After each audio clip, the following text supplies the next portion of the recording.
Es tiempo para la palabra, la entrevista, las emociones, que en muchas ocasiones es complicado que puedan traspasar el cristal. Si lo conseguimos esta tarde, o por lo menos que ustedes se queden un ratito pendientes a este tiempo de televisión, yo me quedaré muy satisfecho, se los puedo garantizar, porque la gente anónima, pero que ha trabajado tanto y tiene tantas cosas que contar, les puedo garantizar que en la inmensa mayoría de las ocasiones es mucho más gratificante que un político hablando media hora para que después no cumpla o no digan nada. Y tener gente nacida en esta tierra con una vida tan apasionante, yo creo que son merecedores de traspasar esto a través de la pequeña pantalla. Quiero que vean estas imágenes. Esto ocurrió hace muy poquito, hay muy poca gente aquí en Canarias que hayan tenido ese honor, ese reconocimiento, ese cariño de sus propios compañeros, y es haber cumplido con un expediente intachable, llevando a cientos, miles de personas durante 42 años de servicio. Esta era la llegada, el último vuelo en el que pues no volvería a subir a esa cabina de esos vuelos don Juan Reyes, que es el protagonista de este Mirando al Norte del día de hoy. Así que vamos a ver esas imágenes, ese último vuelo, el Madrid-Tenerife Norte, donde le decía adiós a una vida intensa. Ruti, el combustible de la toma del Tenerife no está. Y después aquí, mira. Deja de pintar un grupo neumático de tierra. Ok. 9048, Tenerife, 1230 la firma, mesa 3, la 26. Vale.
Delivery Europa 9048.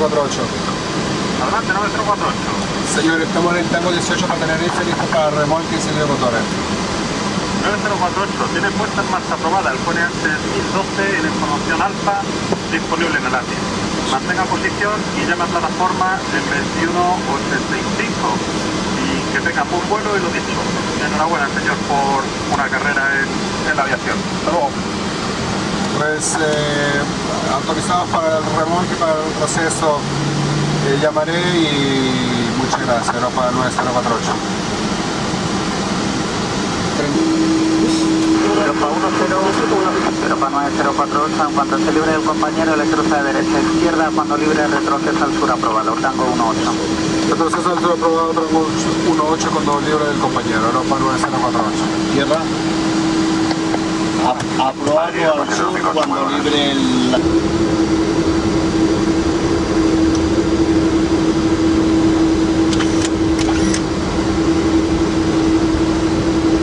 Europa 9048, se dan paso a Embraer de compañía, a su izquierda en puerta 4. Cedemos paso al Embraer de compañía 9048. Europa 7153, es número 1, tráfico 330 de compañía a su derecha, le hace de paso. Cambio de Europa 7153.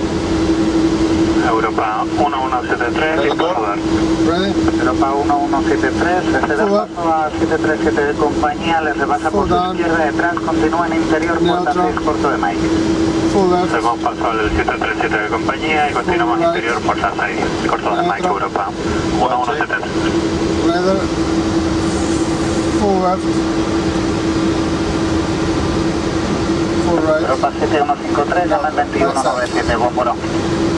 2197, buenas tardes, Europa 7153.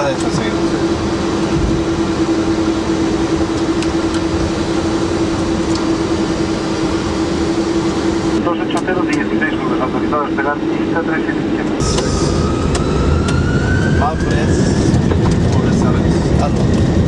Check. Dress set.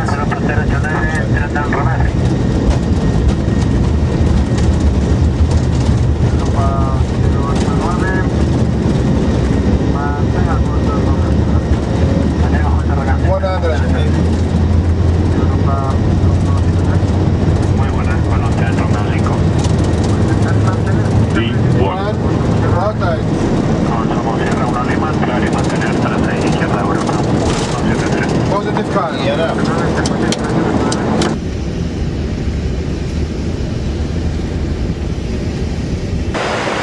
Listo para descenso.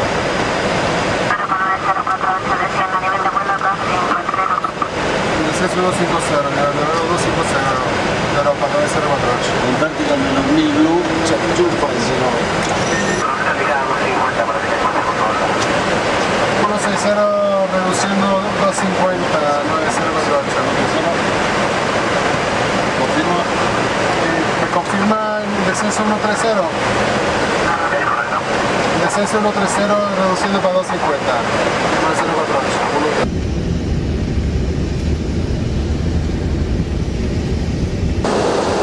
Felipe Norte, muy buenas tardes, Europa 9048 con usted, señorita. Buenas tardes, Europa 9048, continúa en contacto radar, participan rumbo de Maíz, izquierda Maíz del Tercio. Descenso 6000 pies, 1022, papá. Descenso 6000 pies, 1022, manteniendo presente rumbo y en aproximación para pista tercera del comandante Juan Reyes, su último aterrizaje. Obvio.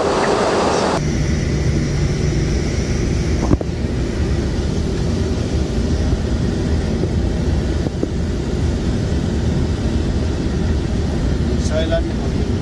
Check. 100 above. Check.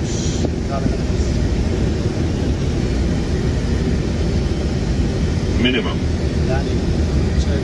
1000.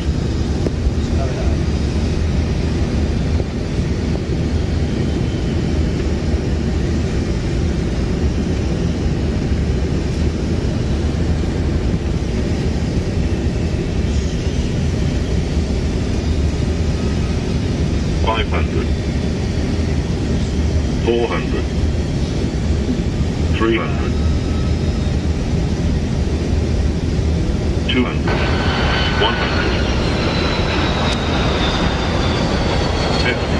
40. 30. 20. 3 tower. 310. 5.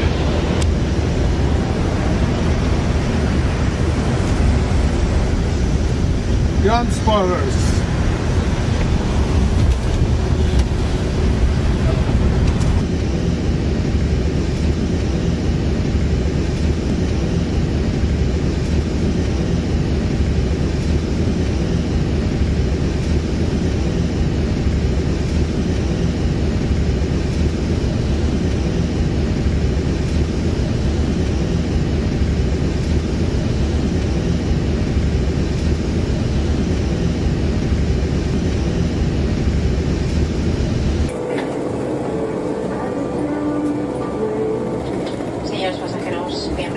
a Tenerife. Queremos informarles que hoy ha sido un vuelo especial, ya que es el vuelo de jubilación de nuestro amigo y compañero, el comandante Juan Reyes. Toda la tripulación queremos rendirle un homenaje y pedirles un gran aplauso a quien ha dedicado todos estos años a la aviación con gran profesionalidad y regularidad humana. Breves momentos podrán presenciar los saltos de agua realizados por los bomberos en el exterior del avión como homenaje a nuestro comandante Juan Reyes. Toda la tripulación estamos orgullosos de haber compartido todos estos años contigo.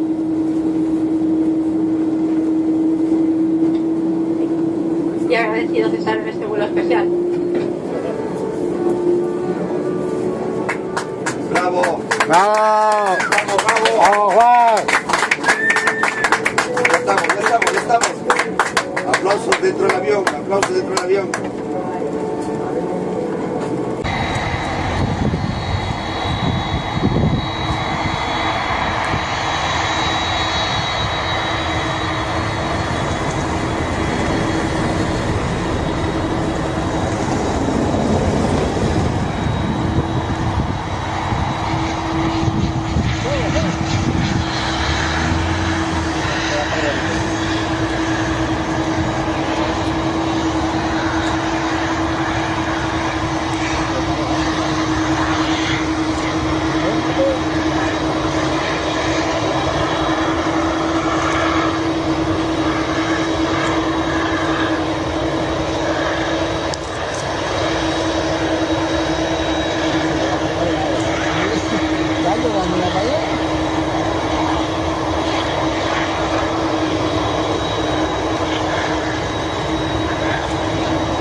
Sí.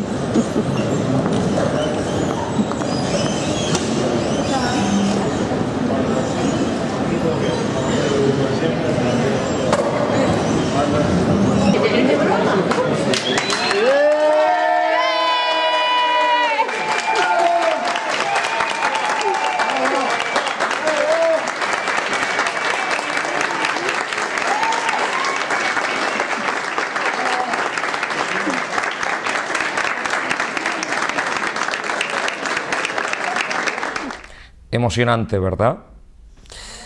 Don Juan Reyes, gracias por estar con nosotros y bienvenido. Hola Dani, gracias a ti. Cuando ves esas imágenes, ¿qué sientes? Bueno, un cosquilleo en la barriga impresionante. No termino de... cada vez que lo veo me emociono. 42 años de servicio. 42 años, sí. Llevando a gente de un lado para otro. Cierto, es correcto. ¿Es usted de La Guancha? Correcto, nací en La Guancha en 1951, 10 de marzo del 51.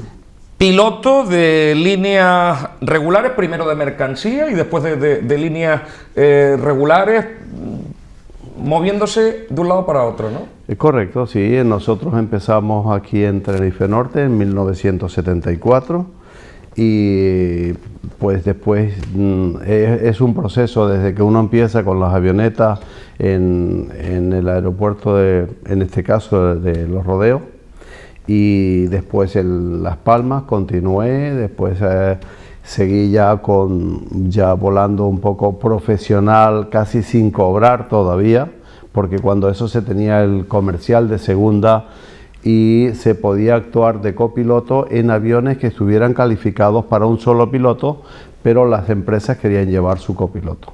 Mire, ¿y por qué le dio por esto de la aviación? Porque antes era como algo inalcanzable. La carrera de piloto cuesta muchísimo para una familia. Yo recuerdo gente que me decían, no sé si las cifras, usted me dirá, yo pregunto aquí por todo, ¿eh? ¿Hace 20 años podía costar una carrera de piloto 20 millones de pesetas? Creo que sí, aproximadamente sí, quizás ahora está más caro que antes. 30, 40 millones de pesetas puede costar formar a un piloto para llevar un avión. Ahorita yo creo que sí. Yo no tengo las cifras en estos momentos porque esto ha cambiado mucho. De hace 42 años, como comprenderás, ha cambiado. Entonces era como un coche, que cuando pagamos para sacarnos el carnet de conducir, ¿cuánto cuesta la media hora? ¿Cuánto cuesta la hora? Creo que está en 30 y pico euros. Lo de las horas de vuelo en avión también se pagan, ¿no? Sí, igual, es correcto, se pagan igual y tú alquilas la avioneta, la alquilas pues por el tiempo que sea, ya sea media hora, una hora, para salir a hacer prácticas, que es lo que empiezas a sumar horas.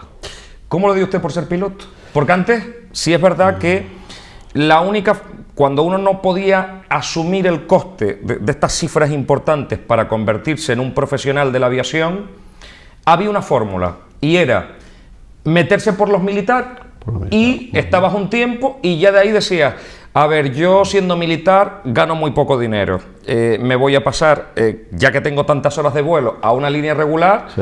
Y en aquel momento ser piloto, usted cogió la buena racha, se ganaba mucho dinero. Bueno. Y ya si volabas con Iberia y tenías un buen convenio, ya vamos. Bueno, sí, tú sabes que esta profesión, como todas, tienen también sus altos y bajos, ¿no?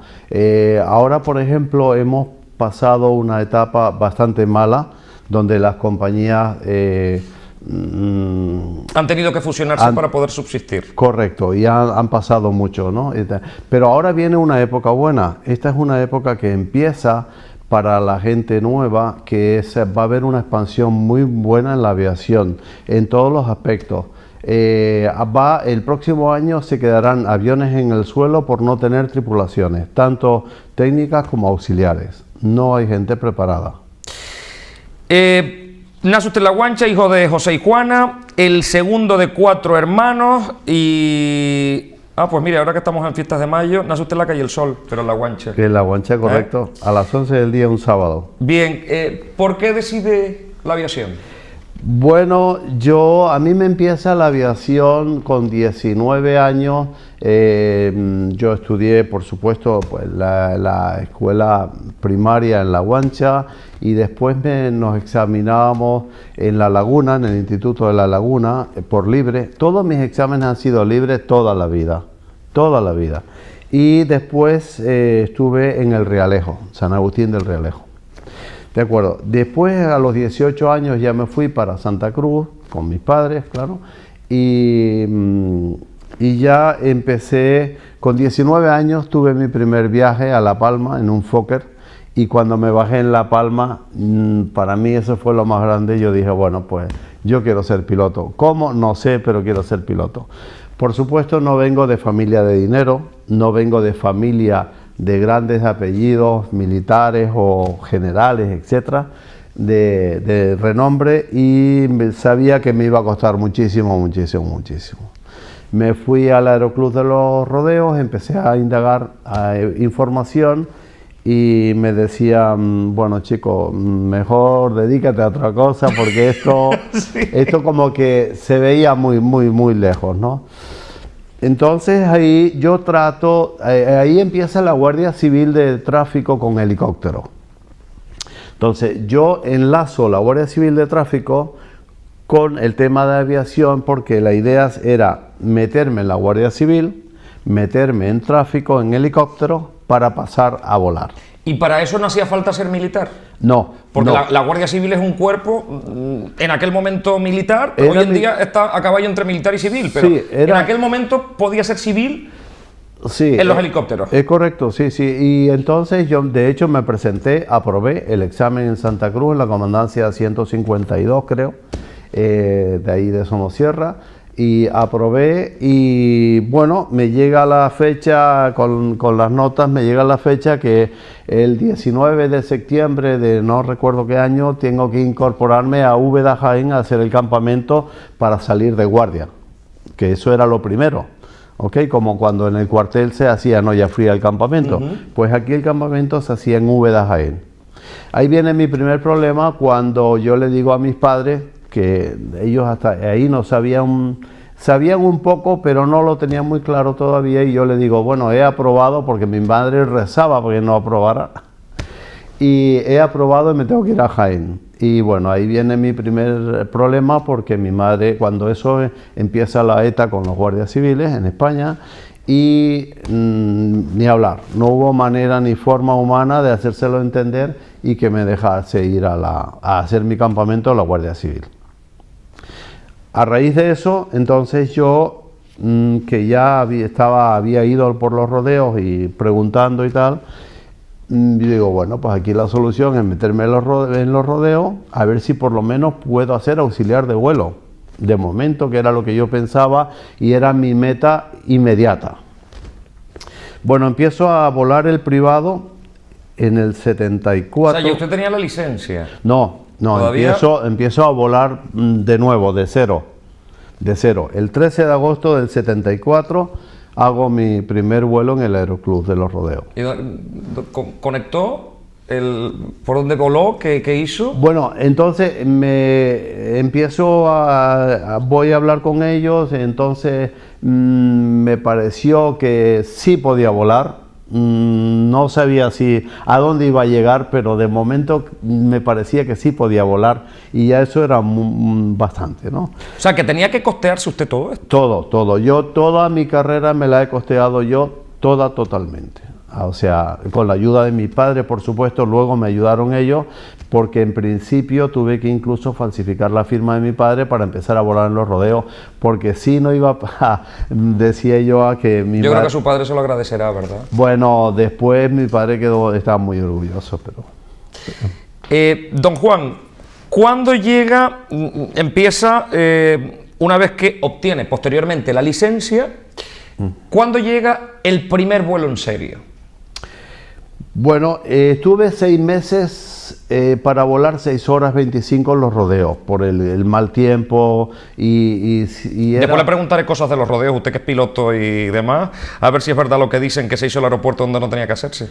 Bueno... Pero claro, después uno piensa, en cualquier parte del mundo hay nieve, hay mal tiempo y demás, y se vuela. En los Alpes suizos hay campos, hay aeropuertos, incluso en Inglaterra, mucho más cortos, y dentro de montañas, y igual o peores condiciones que los rodeos.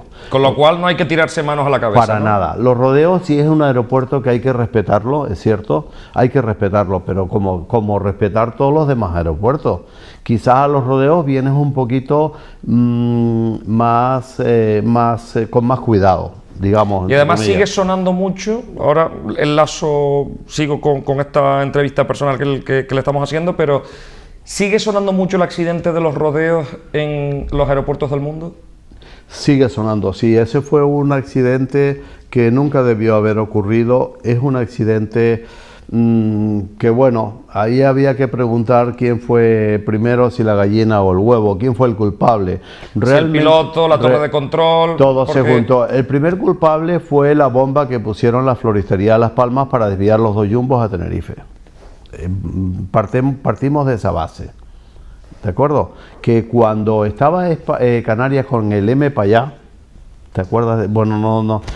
Sí, pero conozco la historia, puede usted continuar. El señor Cubillo, que estaba con el M para allá, puso una bomba en la floristería de Las Palmas. Dicha bomba explotó y cerraron el aeropuerto. Consecuentemente desviaron los 2 aviones de los 2 jumbos a Tenerife Norte. Después se juntan una serie de cosas. Un avión nunca se cae por una cosa sola. No, es un enlace, es una cadena de muchas cosas que cuando se juntan viene el accidente, ¿sabes? No es... ¿Sigue siendo el medio más seguro? Por supuesto, es el medio más seguro que hay ahora mismo. Tenemos en todo el mundo tenemos una media de 20 millones de aviones volando diario entre aviación general y aviación, líneas aéreas y de todo. Cuando le preguntaba, volvemos a la trayectoria, porque ¿cuándo realmente llega su contrato para volar? Me imagino que como todos los pilotos no empieza usted con personas sino con mercancía. Bueno, empezamos a volar ahí después de haber hecho el radiotelefonista internacional, que era una licencia que se sacaba en inglés para podernos entender con las torres y los aviones. Después, en el 75, cuando España tenía el Sáhara, ahí con la empresa Aerocasa, que era española de Canarias, de los Rodríguez López de La Gomera, empezamos en el año 75 con el comercial de segunda, volando, pero nos pagaban muy poco, y volando a África, a Fosbucrá, Esmara y todo lo que era el... ¿Pero y ahí qué llevaban? ¿Mercancía? No, ahí llevábamos todo el personal todo el personal que trabajaba en las minas de fosfato. Sí, hacíamos los turnos, los cambios de turno, y así como mercancías y eso. Y era una pista pequeña que teníamos ahí cuando la famosa Marcha Verde, estábamos volando ahí, y ya cuando España entrega el Sáhara, en el año 75, ya después esos aviones tuvimos la posibilidad de ir a volar a Sudáfrica, pero ya ahí ganando muy poco, por supuesto. ¿Y ahí cuánto tiempo estuvo en esa compañía? Ahí estuve en el año 75, comienzo el 6 de noviembre del 75, hasta prácticamente estuve como casi un año, porque después cuando ya España entregó el Sáhara y eso, y yo me fui después a los Estados Unidos para poder sacar ya con vistas a línea aérea, pensando ya en línea aérea. Como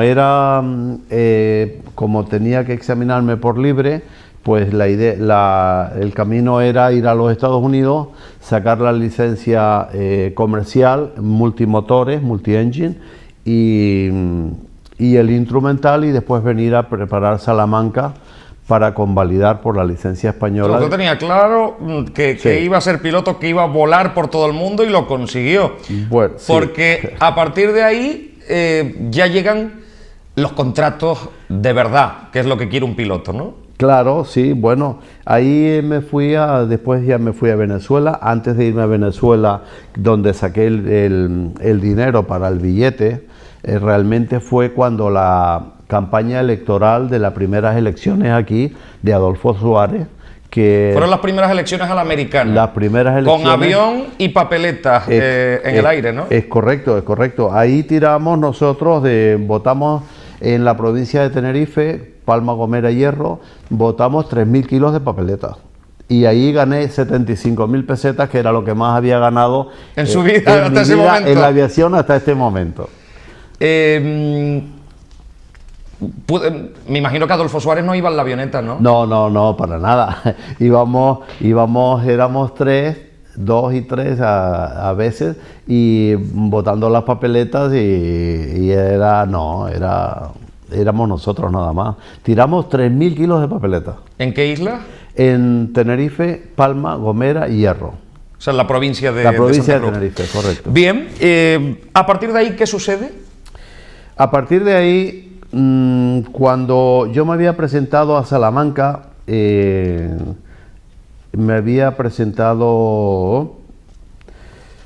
a partir de ahí me voy a los Estados Unidos. Cuando quebró, después que había quebrado ya Aerocasa, me voy a los Estados Unidos. En los Estados Unidos me hice el piloto comercial, instrumental y multi-engine, y me vine a España otra vez después a prepararme para convalidar Salamanca. Y a partir de ahí llega la compañía con la que se ha dedicado pues gran parte de su trayectoria como piloto, ¿no? Sí, después de ahí, cuando yo en Salamanca, después, la primera parte, digamos que pasé, después suspendí y ya me fui a los Estados Unidos, me fui a Venezuela, porque me daba mucha pena que pudiese volar en los Estados Unidos, aún con poco inglés que tenía para ese entonces, y que no pudiera volar en España. Entonces ahí ya me fui a Venezuela, Y en Venezuela estuve pues casi 10 años, 9 años estuve en Venezuela. ¿Y con qué compañía? En Venezuela llegué, me fui a casa de un tío mío y que ahí tenía casa y comida y tal, y empecé con la convalidación del piloto privado y a los 4 meses comencé a trabajar con una compañía, una constructora. ¿Una constructora? Una constructora. O sea, no tenía nada que ver con... No, porque la aviación general en Venezuela sí está muy... hay mucha aviación general porque no es como aquí que hay tanta aviación comercial para tú poderte mover. ¿Cuándo vuelve? Después de ahí estuvo 10 años y vuelve a España. Y vuelvo a España y ya cuando vine aquí ya me incorporo en Líneas Aéreas Canarias. El 1 de septiembre del 85 Líneas Aéreas Canarias. LAC, correcto, que teníamos los 2 Vickers y después 2 MD que traímos desde los Estados Unidos, y estuve 4 años hasta el 5 de febrero del 89, que causó alta en Air Europa y hasta la fecha. Ahí se retira. Ahí finalicé. En Air Europa ya coge un avión grande, ¿no? Bueno, ya en la LAC también tenía un avión grande. Tuve primero un Vickers que ese llevaba solo 87 pasajeros, pero 4 motores de hélice, de turbina, muy, muy bonito de volar. Y después el MD-83, que ya era un reactor y ya era un avión grande, como dices tú. ¿Qué pasa cuando la compañía les dice a los pilotos, señores, que acabamos, porque bueno, antes se compraban los aviones, ahora es todo por leasing, ¿no? Todo por leasing, un avión es muy caro. Un avión no es nunca de una compañía, sino los alquilan, ¿no? Es muy caro. Pero claro, cuando llega un avión nuevo, ¿qué le pasa a un piloto? ¿A quién le va a tocar? ¿Tienen que leerse el instrumental? Como un coche, ¿qué pasa cuando llega un avión nuevo a una compañía? Bueno, en la compañía existe un escalafón y en ese escalafón los pilotos nos movemos para, pues, oye, más antigüedad, pues yo tengo preferencia para ese cambiar de avión o progresar al otro avión. Y nos movemos en ese escalafón. Y ahora, quién lo va a buscar y quién no, pues ya eso depende ya un poco de lo que es operaciones de la compañía, el jefe de flota, y quién suele ir a buscar los aviones a fábrica. Los Boeing son de los que más vuelan generalmente a veces, que son como los aviones que generalmente nos encontramos en todas las compañías del mundo. Cuando se abre la cabina, y yo creo que le hice la pregunta hasta el otro día en la radio, y veo botones, palancas y botones. ¿Un piloto sabe para qué se utilizan todos los botones? Se supone. ¿Todos los botones tienen una utilidad o es atrezo? Porque vamos, a mí es que me resulta lo más complicado del mundo. Sí, bueno, parece complicado, pero no. Es como todos los trabajos que cuando ya lo sabes hacer, pues lo sabes hacer. Date cuenta que todos esos botones, nosotros como anécdota le decimos a los chiquillos cuando entran a la cabina y eso, le decimos, no, eso está pintado para impresionar. No, todo eso tiene por supuesto, tiene su misión. Date cuenta que cada instrumento tiene que tener su fusible, como tienes tú en la casa, que cuando tienes un problema eléctrico, pues no se te va todo al avión, se te daña, por ejemplo, o deja de funcionar ese instrumento. Entonces cada instrumento pues tiene su fusible que vale para cortarlo en un momento determinado. O sea que todo sirve para algo, ¿no? Claro, por supuesto, imagínate. Es decir, ¿cuántas veces habré ido yo en un avión, don Juan, y ha pasado algo y no me he enterado? Bueno, sí, claro que no te enteras. Como pasajero, normalmente no se suele enterar y no se le suele decir a los pasajeros, oye, que tenemos un problema en un motor. No, claro que no. Mi misión está en llevarte sano y salvo a ti, a la mercancía y al avión, al suelo en perfectas condiciones. ¿Cómo me entrenan a mí para yo responder ante esas averías? Pues eso es otra cosa y para eso te pagan y ese es tu trabajo. Durante 42 años de servicio tiene que haber visto 1000 cosas en el aire, algunas de difícil explicación. De hecho, existe un documento que se reconoce como válido y creo que todavía, muchos años más tarde, no sé si le han encontrado alguna explicación a ese... Tiene usted el documento ahí, ¿verdad? Aquí está el documento. Sí. Aquí lo tengo. Me encantan este tipo de cosas. Señor director de OPS, don Carlos Torres, PMI. Este es el documento.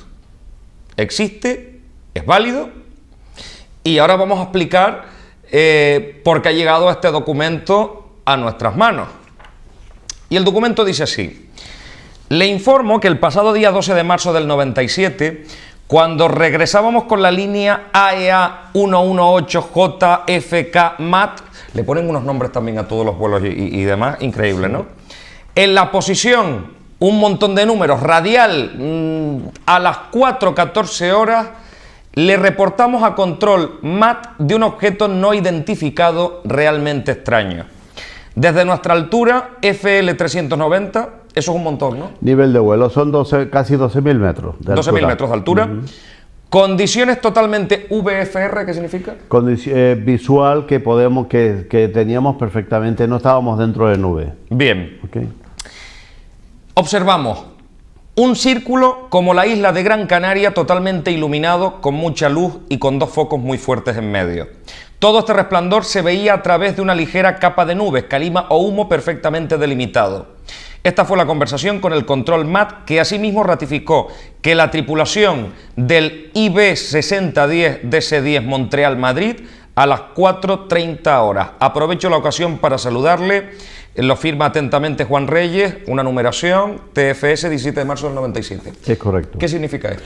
Ese fue un informe que presentamos ese día, como tú bien has leído ahí, que veníamos de Nueva York un día a las 4 de la mañana, 4:15, y había descansado primero el copiloto y después estaba descansando yo. El copiloto me despierta todo alborotado, llamando a todas las auxiliares a la cabina para que vinieran y me dice, mira esto, y bueno, cuando veo aquello, pues yo cuando veo la pantalla que nos faltan 60 millas para llegar a la costa española y ahí no hay nada, ahí en ese momento pienso, oye tío, que aquí no hay nada de nada, esto está claro que esto no es normal. Entonces pregunto al control de Madrid, cogí la posición, que es esa la posición geográfica exacta, y hablo con el control Madrid a ver si había algún operativo especial, ya sea de la Marina de Guerra o de la Marina de Pesca, porque a veces se juntan muchos barcos ahí y uno no sabe, ¿no? Y me dice que no, que ahí no había nada y esa noche, ese día tampoco, nada. Bueno, entonces me dice, ¿qué es lo que ven? Le comento lo que veo. Detrás de nosotros viene un avión de Iberia, el 60 que tú has nombrado. El 6010. 6010, es un DC-10 que viene de Montreal a Madrid por la misma ruta, 10 minutos detrás, que esa es la separación mínima que antes se podía uno mantener de una... Como en una autopista, como una autopista. Los metros de distancia con correcto, el coche que volando a la misma velocidad y el mismo nivel, son 10 minutos ahora ya hoy en día con las ayudas que tenemos sí podemos estar incluso separación 1000 pies por arriba o 1000 pies por abajo y podemos estar más juntos. Bueno, y el control de Madrid le alerta a Iberia que está escuchando todo y le alerta para que él se fije con más, porque nosotros cuando ya lo vimos fue prácticamente cuando estábamos encima y no nos dio mucho tiempo tampoco, pero el avión de Iberia que viene detrás, que él tomó nota de todo, cuando llegó a los 10 minutos y le dice, Madrid, todo lo que te ha dicho la Europa es cierto.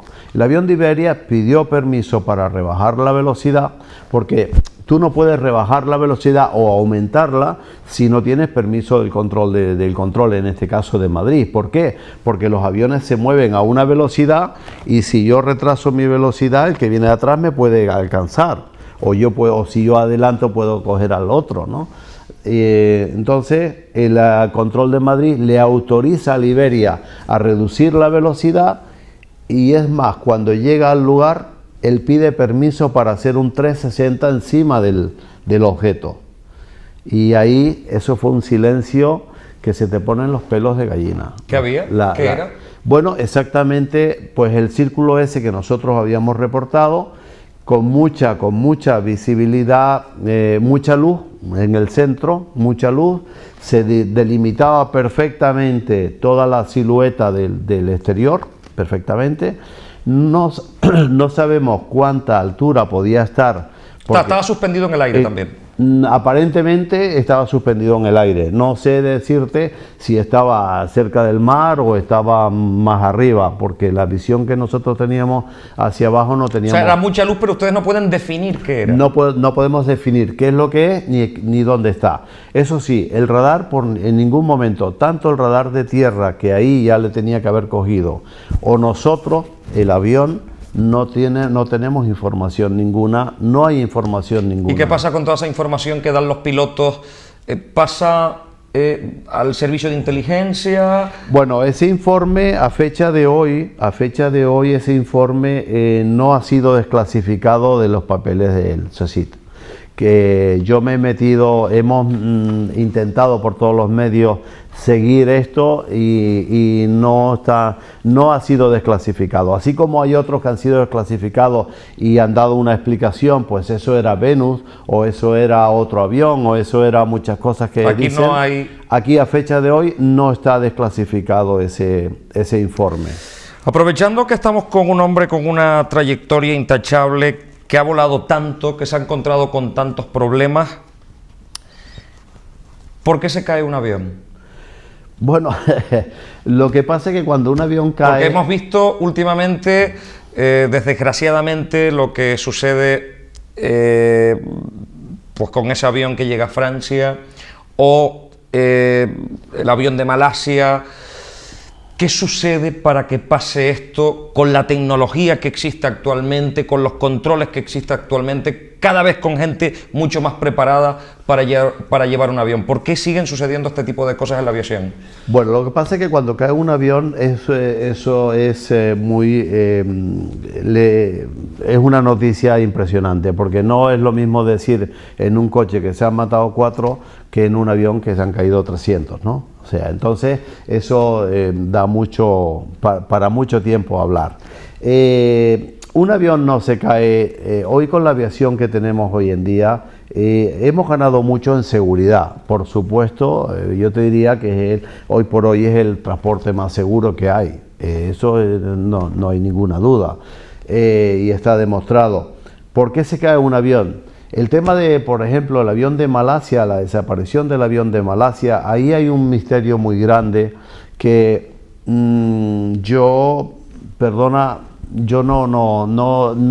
estoy de acuerdo con lo que dicen. Han aparecido restos de flap en la isla de Mozambique y en no sé dónde por ahí. O sea, a fecha de hoy y bajo mi punto de vista, desde luego, ese avión cuando cayó tenía que haber dejado un radio de acción de cosas de más de 500 kilómetros. Cuando el avión de France cayó en Brasil, que es ese avión, un Airbus A330, exactamente como el que yo estaba volando ahora, es un gran avión. Ese avión dejó un radio de acción donde cayó de 300 kilómetros. Imagínate, ese avión hoy en día son componentes de fibra de carbono y son componentes que, a pesar de que son muy duros, no pesan nada. No pesan nada. Y eso flota todo, excepto el tren de aterrizaje, los motores y algunas cosas más de galley y tal.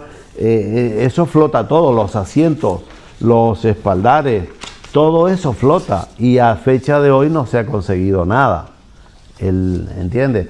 O sea, eso está... Sigue siendo un expediente X. Sigue siendo un expediente X, sí. Estamos llegando al final, don Juan, y hoy en día, usted que nos ha contado que tuvo complicado y fue conseguido al final después de mucho esfuerzo, y nos dice, en breve necesitaremos gente, porque cada vez volamos más, cada vez hay más gente, han bajado los costes para poder uno volar, y para eso habrán puestos de trabajo. Necesitaremos gente preparada Y tengo aquí Centro de Enseñanza Técnica Aeronáutica de Canarias. Por ejemplo, aquí nos podemos formar, pues tanto, yo no sé si para ser piloto como para el mantenimiento de los aviones.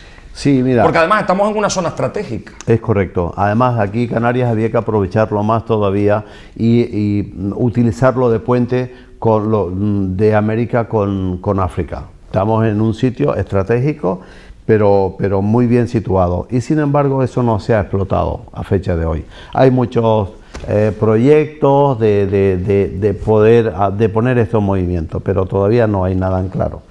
Esto es una escuela que está aquí en Los Rodeos, en frente del aeropuerto, que yo colaboro con ellos, y yo esto les recomiendo a aquellos muchachos, a aquellos jóvenes que están hoy incluso que quieren hacerse técnico de mantenimiento, que es una gran licencia, y muchísimos pilotos que como yo le ha costado tanto.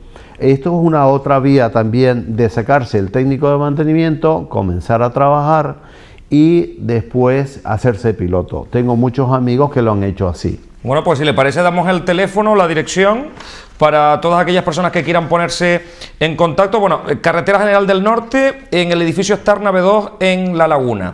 Aquí lo tengo, 922-650365. Es correcto, sí. Y esto es una cosa muy importante para el muchacho que está estudiando hoy, sacando el bachiller. Si tú le dices, mira, que está sacando el bachiller para después nada, pues no le das ningún aliciente.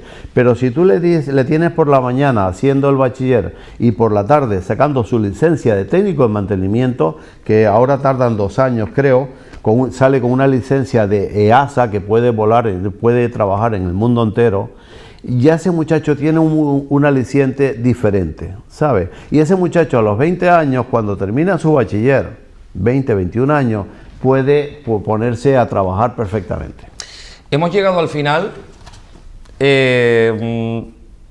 Yo no sé si esto le pasa como como en cualquier otra profesión, que cuando uno se acostumbra a ver a vista de pájaro, cuando tiene los pies en la tierra le cuesta un poco. Bueno, sí, es un mundo diferente, es un mundo diferente. Usted prefiere estar arriba, ¿no? Bueno. Se está más cerca de Dios.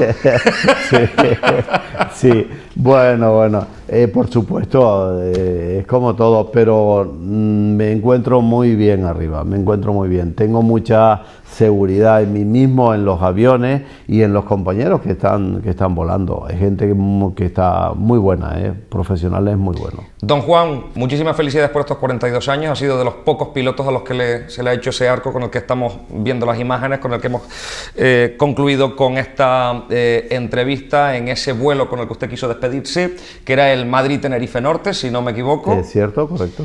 Y le espero próximamente porque quiero que me hable de más cosas de la aviación, que se me quedan un montón de cosas en el tintero, pero esta primera entrevista quería dedicársela a toda esa trayectoria, esos 42 años. Muchísimas felicidades y muchas gracias, porque seguro que en algún momento he viajado con usted. Seguro, estoy seguro de ello, pero vamos, me encantaría poderte ver en un avión y enseñarte la cabina para que tú veas que no es tan complicado. El compañero Pepe López y yo nos apuntamos a un viaje y a grabarlo absolutamente todo.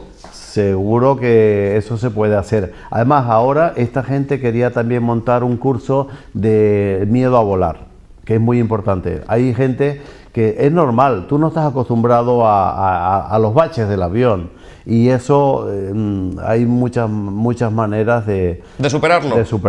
Ya me contará. Don Juan Reyes, muchísimas gracias por estar con nosotros y felicidades por esos 42 años de servicio. Gracias, Dani, a ti.